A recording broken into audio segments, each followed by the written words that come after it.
लिया और पैर पकड़ करके कहने लगे, गुरुजी आज बिना गुरु मंत्र के मैं यहाँ से जाने वाला नहीं हूँ।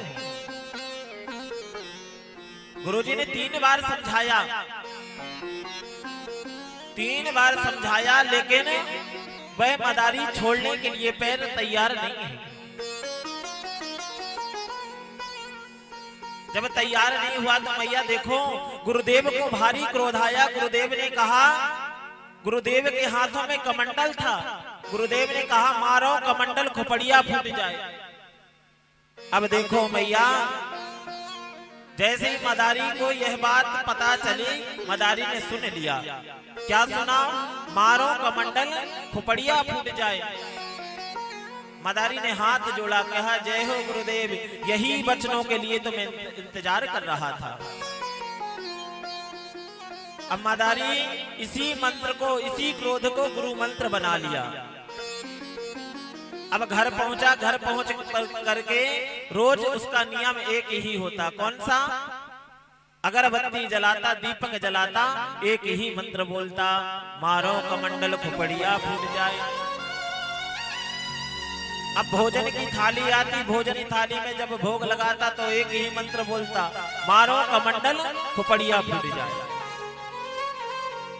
तभी 2 दिन बीते, पत्नी जैसी थाली लेकर के आई, पति आज हाथ जोड़कर कह ही रहे थे मारो कमंडल खोपड़िया फूट जाए। पत्नी ने मन में विचार किया कि ऐसा ना हो कि किसी दिन सच में ये कमंडल मार दे और हमारा सिर फूट जाए। तो पत्नी उनको छोड़ करके अपने मायके चली गई। अब मदारी अकेला हो गया, लेकिन मदारी ये मंत्र जपना नहीं भूला। मदारी फिर भी मारो कमंडल खोपड़िया फूट जाए कहता रहा। तभी एक बार साहूकार के लड़के को एक बहुत तेज से मैया भूत लगा। बड़े बड़े पंडा गुनी आए, सब लोग झाड़ करके चले गए।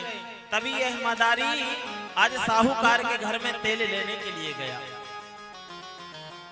देखता है कि ये बालक जो है पलंग पर पड़ा हुआ है। मदारी ने साहूकार से पूछा कि भैया ये बालक क्यों पड़ा हुआ है पलंग पर?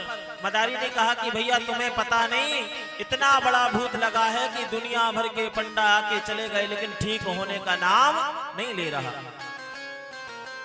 मदारी पहुंचा और मदारी जाकर के एक ही मंत्र बोलता है। कौन सा? मारो कमंडल खोपड़िया फूट जाए। तो जो साहूकार के लड़के के अंदर भूत घुसा था, उसने कहा अभी तक जितने पंडा आए सब कह रहे थे ओम फट ओम फट, लेकिन ये तो सीधे कह रहा है मारो कमंडल खोपड़िया फूट जाए। तो ऐसा सच में ना हो जाए कि ये सही मार दे और खोपड़िया फोड़ दे। इसलिए भूत रहा निकल करके भाग गया। साहूकार का लड़का बढ़िया तंदुरुस्त हो गया। जब साहूकार का लड़का बढ़िया अच्छा हो गया मैया, अब तो मदारी की जय जयकार होने लगी कि भैया ये तो बहुत बड़े तपस्वी हैं, बहुत बड़ा मंत्र है इनके पास, बहुत बड़ी सिद्धि है। बहुत भीड़ लगने लगी मदारी के पास। तभी गुरुदेव ने मन में विचार किया कि मैं इतने समय हो गया तपस्या करते हुए, लेकिन आज तक मेरे पास कोई भीड़ नहीं आई। ऐसा कौन सा शिष्य तैयार हो गया जो कि इतना प्रखंड विद्वान हो गया है? गुरुदेव ने कहा चलो आज जाकर के दर्शन करूंगा। गुरुदेव पहुंचते हैं। जैसे ही गुरुदेव पहुंचे मैया, गुरुदेव पहुंचते हैं, साहू मदारी ने जैसे ही देखा गुरुदेव आए, मदारी ने आसन छोड़ा और दौड़ लगा दिया, चरणों पर गिर गया। जय हो गुरुदेव की। गुरुजी ने कहा कि भैया तुम कब ऐसी कौन सी तपस्या तुमने कर लिया? मदारी ने कहा गुरुदेव जी आपने ही तो मंत्र दिया था। बोले कौन सा मंत्र? बोले मारो कमंडल खोपड़िया फूट जाए।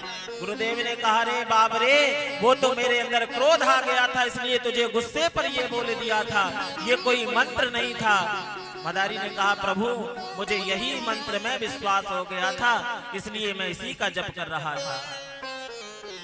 सुखदेव राजन कहते हैं राजा परीक्षित, कोई भी मंत्र हो अगर श्रद्धा और विश्वास है आपके अंदर तो वो मंत्र आपको विजय कर देगा, लेकिन किसी एक मंत्र के ऊपर आपको भरोसा रखना पड़ेगा।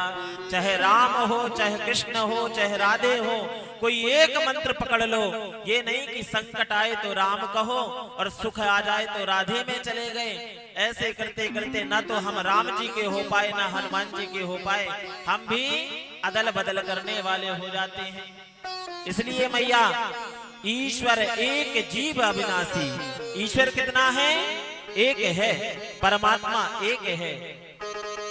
परमात्मा ने कहा कि राम कृष्ण दो एक हैं और अंतर नहीं निमेष, और इनके नयन गंभीर हैं और इनके चपल विशेष। राम कृष्ण दोनों एक ही हैं।